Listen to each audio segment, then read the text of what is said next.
Walk in the marvelous light. Let your light shine. Let it shine bright. Don't allow the narcissist to dim your light.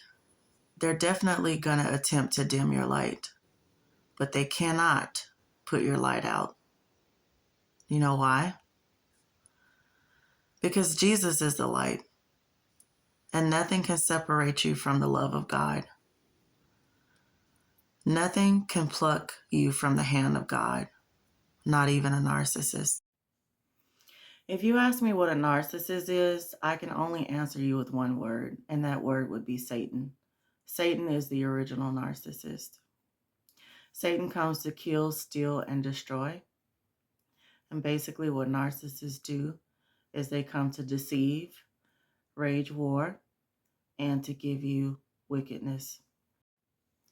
I'm fairly new to YouTube, but I do welcome all of the fellow empaths, all of the kind souls out there, and all of the people after God's own heart. I welcome you to my channel. I would appreciate it if you did subscribe, if you did hit the like button, and also if you were to leave comments and turn on your notifications.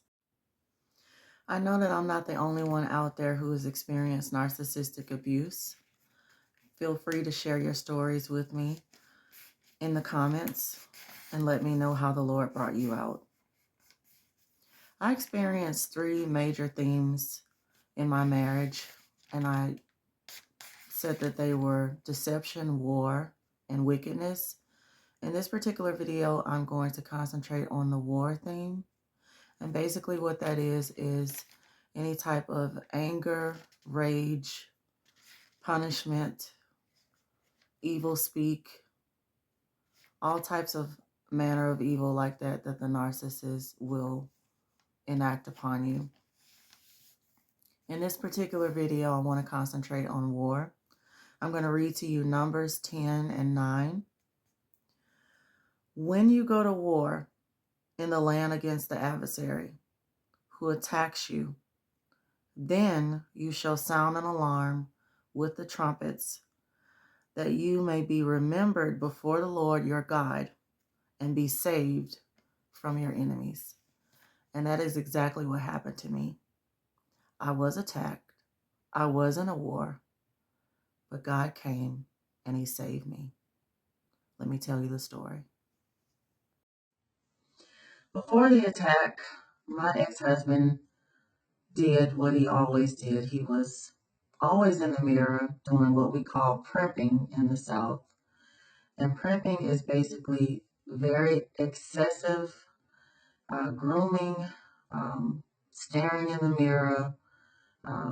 He did lots of making sure his mustache was just perfect. Everything was lined up perfectly with his face and his haircut and his hairline. His ears were trimmed, removing body hair, different things of that nature, just very excessive with it. And he would spend hours and hours in the bathroom. It was basically like, mirror, mirror on the wall, who's the fairest narcissist of them all? That's basically what he was doing in there for all that time. And he would do all of this excessive grooming to get ready to go out with his best friend. That was always the excuse. He was going out with his boy, who was single, by the way.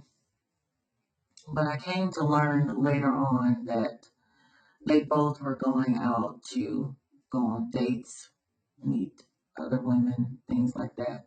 So narcissists are single and married at the same time. That's what I came to find out. So he was doing lots of that, pretty much going out every single day of the week. And so it got to the point one day I knocked on the bathroom door and I said, hey, remember me, your wife? I would like to spend some time with you. I would like to go out, on a date too. And basically his response to me saying that was, well, you should have asked me earlier. Why would you wait until you see me getting dressed to go out to ask if you can go out with me. Yeah, basically, yeah, you should have asked me earlier. You should have asked me ahead of time, is what he said. And I'm thinking to myself, why do I have to RSVP my own spouse? Like, why do you not want to take me out on your own? Why do I have to intercept you going out with your best friend just to have some time with you as my spouse? I thought we got married to permanently date each other. I thought we were making each other the priority. Like, what's up with that?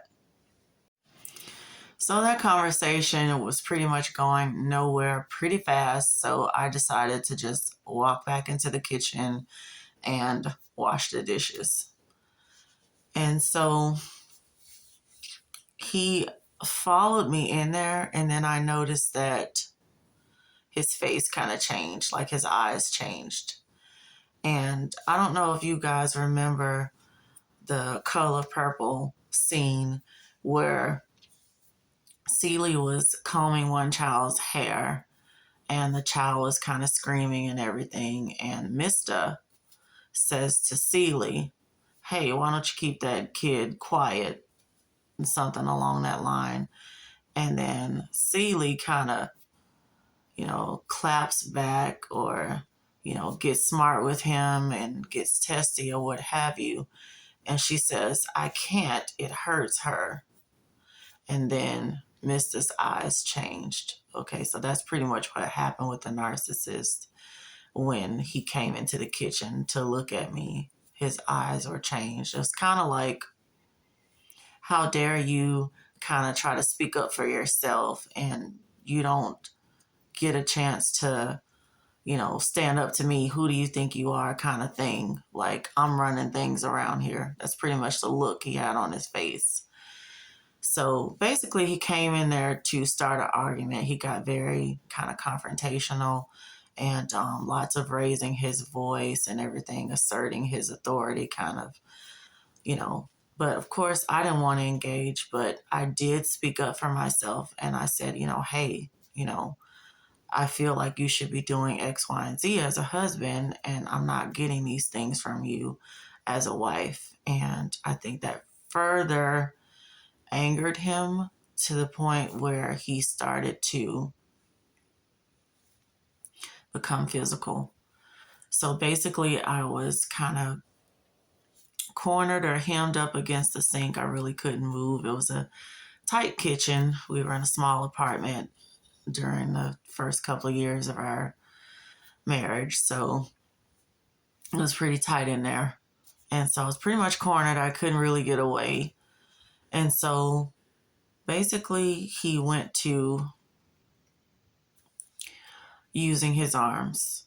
And when I say using his arms, I mean he began to swing his fists like a windmill. And so he started to punch me in my head. And I was basically tossed around like a rag doll. It was like punch after punch after punch. And these punches were in my temples. And there was pretty much no break from the punches. It got to the point where I saw stars.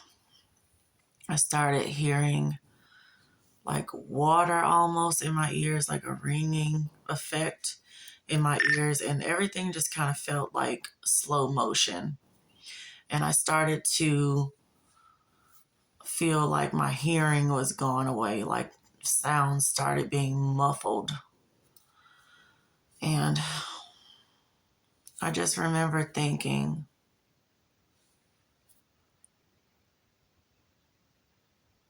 today is the day that I'm going to leave this earth. I'm not going to be here anymore. I just felt like for sure I was going to die. He's not going to stop punching me until I hit the floor. I was also thinking to myself, How could this happen? How could we be talking and then arguing, and then all of a sudden I'm in this physical tornado that I can't get out of? Why does he hate me so much? How come every time I come to him and I want him to love on me or try to get love from him, all I can do is seem to get hate?